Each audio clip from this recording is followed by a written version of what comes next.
I'm going to answer this question a bit differently actually, and you asked what my first priority would be as a new MEP. And I think my first priority is actually going to go to Europe, to the Parliament, and start building some relationships. And because as a new MEP, it's highly unlikely that I'm going to be able to achieve anything great straight away on my own. We have to work, obviously, with our sister parties in Parliament. We work in coalitions in Europe. But what we need to understand is each other's similarities and differences. Whilst they are socialist parties, they are representing different countries with different priorities. And my main priority is then going to be to represent the voice of the East of England. And I actually think that some of those problems actually are, building the economy, jobs, housing, those sorts of things. So that's what I would make my priority, build those relationships, make the argument so we are actually representing the UK. And how I would go about that, why I'm going about that as well is that, next year is 2014, that's a year away from the 2015 general election, and quite frankly, if we are to see real positive changes in the East of England, we need a Labour government elected in 2015. And the only way that's going to happen is that if the Labour voice, which is potentially going to be coming from 2 or 3 MEPs in the East of England, is actually talking about Labour values. So I think it's a mixture of the two, and that's what I would make my priority start with.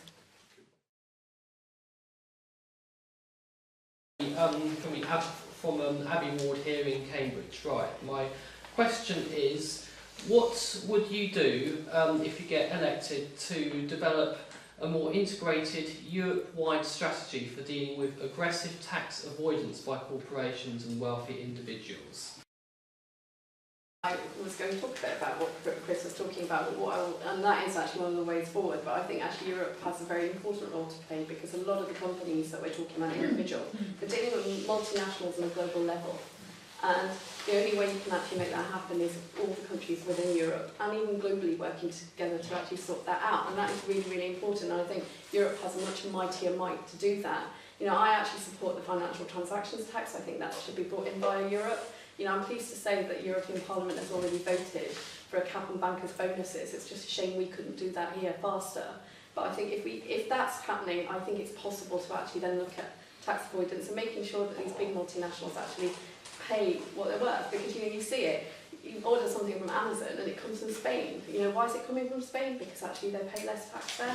But if they were here, and actually I am buying the product here, so actually as a UK citizen, I would rather pay my taxes to the UK economy. So that's how I would tackle it. And when you just want someone on the doorstep who tells you they're considering voting UKIP because they like a position on immigration. What would I say to UKIP? Exactly the same as I have said to UKIP voters, and I've said to BNP voters as well. When they open the door, and I'd like to get them to actually look me in the eye and tell me why they're going to be voting UKIP. And when they talk about immigration, what I actually usually do is I challenge them back. Because I know for a fact that it's not immigration that people are worried about. People are worried about the economy, jobs, housing.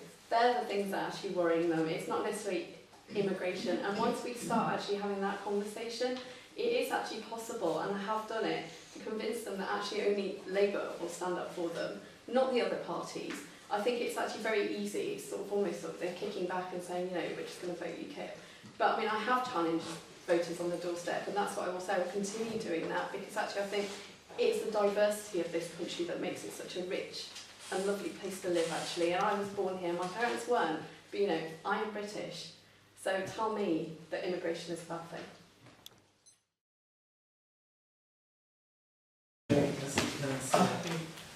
Does the European Court of Human Rights need reform, or simply more funding to clear the backlog of cases as suggested by its president? Yep. I don't think it needs reforming, actually. I think it does actually need more funding. I've got friends that actually go and work at the European Court of Human Rights, and they've got this massive backlog because people quite rightly are taking more cases to the European Court of Human Rights. And I was absolutely thrilled when we actually signed up to the Convention on Human Rights, because actually it's made a big difference to the justice system in this country as well. So I think I would personally say fund it, not necessarily reform it.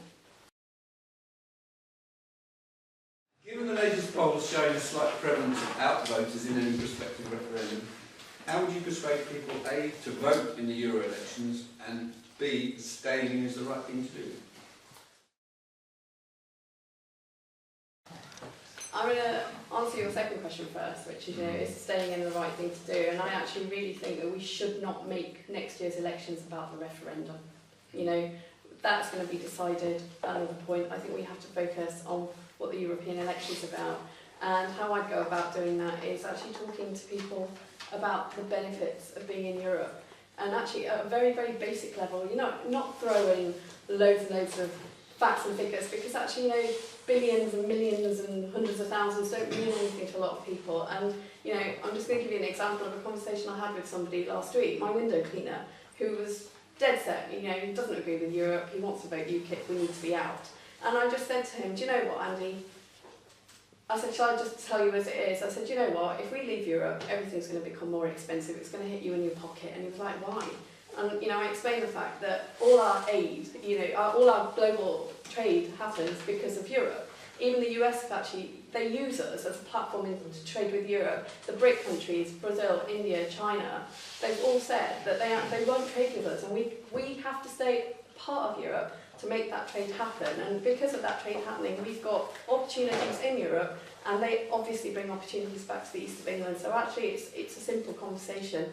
And also saying to people that they have to vote Labour. Because yes, reform does have to happen. I'm not saying Europe is all perfect, but it's only going to be Labour MEPs that are actually going to have that sensible argument in Europe. Voting for the far-right parties, UKIP, Tories, half of them don't even turn up in the European Parliament to actually give us a voice. So what's the point in voting for them? So that's a conversation I'll be having with them next year. Youth employment is an issue for Europe at the moment.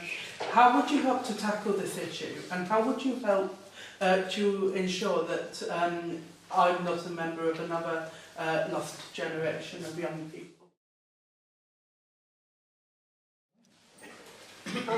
I'm going to declare a vested interest in this actually. My brother is 25 years old, he has a degree in construction project management. He couldn't find a job, and he's gone on to open a small business. And I'd just like to have it said that actually the banks are not lending. It is very, very hard to actually get any money out of them, so that needs to be looked at. But what I will say about him as well, that the small business isn't working brilliantly for him either, and he's going to go and retrain, which is totally wrong. And I think the way to tackle this, and I agree with what's been said here as well, but I think the first thing that nobody's mentioned actually is we've got to engage with young people. People are so disjointed from politicians. It's all very well for us to sit here and spout from on high, oh, we need to create jobs. But we actually talk to the young people to find out what it is that they want. It might not be apprenticeships. A lot of young people want to have jobs where they've got career paths. And the only way they're going to do that is by us engaging. Because, I know, I've spoken to some young people who've said, they get sent off on training courses that the job centre does, but if you've already done a lot of that training and then you're made to do it again just to be able to get some of your benefits, it's patronising and it's totally wrong, actually. And what I would actually suggest doing as well is that young people are actually disenfranchised from day one when they get less minimum wage than the rest of us. So why is it if you're under 21 that you get paid less? Are you any less productive in society? You're not. So instead of minimum wage, also looking at the living wage, yes, paying the living wage to actually help younger people, and all people, to get decent jobs, decent housing. But I will say, engage with you guys, talk to you and find out what you want, and then we can go to Europe and get all this funding that we're going to try and get. I just want to say thank you very much for being here tonight. It is a long evening and the questions have actually been equally challenging as well. All I want to say is I'm not going to give you the rhetoric. I don't think I need to tell you that I'm passionate about the Labour Party, etc., etc. I think we all agree on Labour policies, and we know that the reason why we're all here is that we want to represent Labour in the east of England and in Europe. But what I am going to say is that I'm not a career politician. I have always had a real job, and the Labour Party, I make time for the Labour Party because it's so important for social justice and for people's lives, which is the reason I'm standing here. that I want to go and represent people in Europe. We're not just going to be electing somebody that can knock on doors. That is really important. We have to knock on doors. We have to engage with people. There are 6 million people that live in the east of England. But at the same time, you have to go. You are selecting a candidate that is also going to have to go and represent people in Europe and in the European Parliament. And that's actually a complex process. The scrutiny, the way the committees work, the way legislation works in Europe is very, very different to anything I even know now. But I think I've got some of those skill sets. And as a scientist, I'm an anorak. I could go and analyse some of those things, and I can communicate those things to people as well.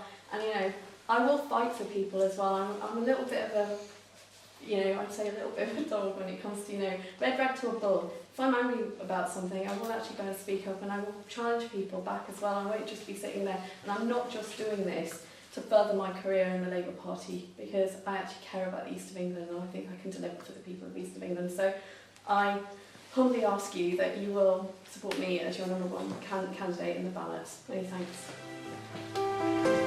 Good, well that's the end of our